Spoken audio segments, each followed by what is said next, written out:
I want to show you a really cool trick. When you were working double crochets in rows, instead of using a chain 3 as your starting chain for the row, I want to show you how to do that in a possible cleaner way. It is the straightest edge I've seen using this method.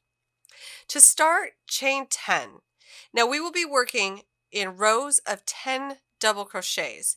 We will not need to chain any extra chains beyond our stitch count when using this method. So if we are working 10 double crochet stitches, we will chain 10, which is kind of nice and straightforward.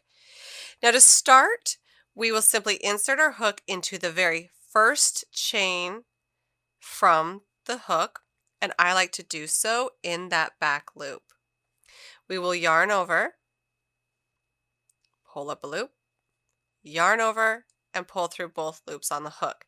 Now that is technically a single crochet stitch, but we don't stop there. This bar to the left of your hook, not the first one but the second one, so the bar that's closest to the working strand, you will insert your hook into that bar, yarn over, pull up a loop, yarn over, and pull through both of the loops on the hook. That completes a stacked single crochet, and that is your first stitch in the row. It's a bit different than what we've worked before, but it's almost combining your first double crochet with those edge stitches, but they're tighter together, so it looks really, really nice. For the rest of the row, we will simply work our regular double crochet stitches. Now we have 10 double crochet stitches on our very first row. We will turn our work, and this is where we are once again going to substitute a stacked single instead of doing any type of chaining.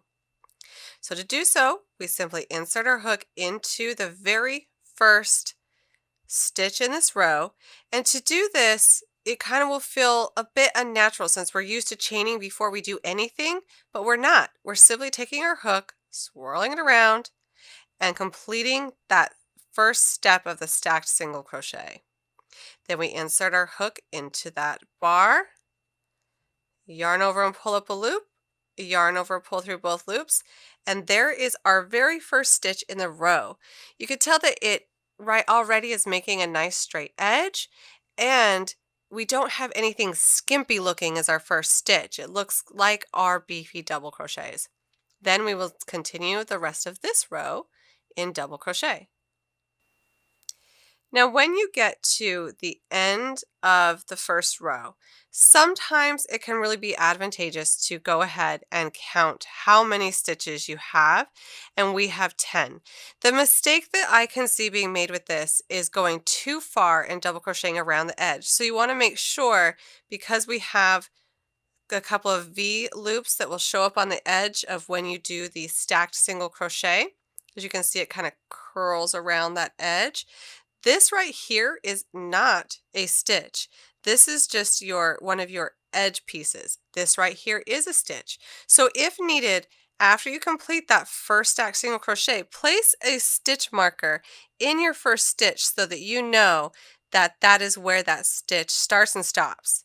As I get to the end here, I have 10 double crochets, so I turn. And one more time, I just want to show you with a different hold here. I'm going to insert my hook into that very first stitch, yarn over and pull up a loop, complete that first step of the stacked single, insert your hook into that vertical bar, and complete the second step. And as you can see, it's a really nice clean edge. I really like the way it blends with the fabric a bit easier. I'm going to do a couple more rows so that you can see it as a larger piece. When I do a side-by-side comparison between doing a chain 3 as the first double crochet in a row or doing the stacked single crochet, there are a few differences to note. And I'm going to zoom in a little bit here. I want you to see that with the chain 3, a lot of times I find that no matter what I do, I end up getting these gaps. There's these gaps in between your chain 3 and then your double crochet stitch because the construction are a bit different. And even same over here, the construction is different, but it seems to almost hide that first stitch in the row a lot better. We don't have the holes and the gaps, but we still have that straight edge.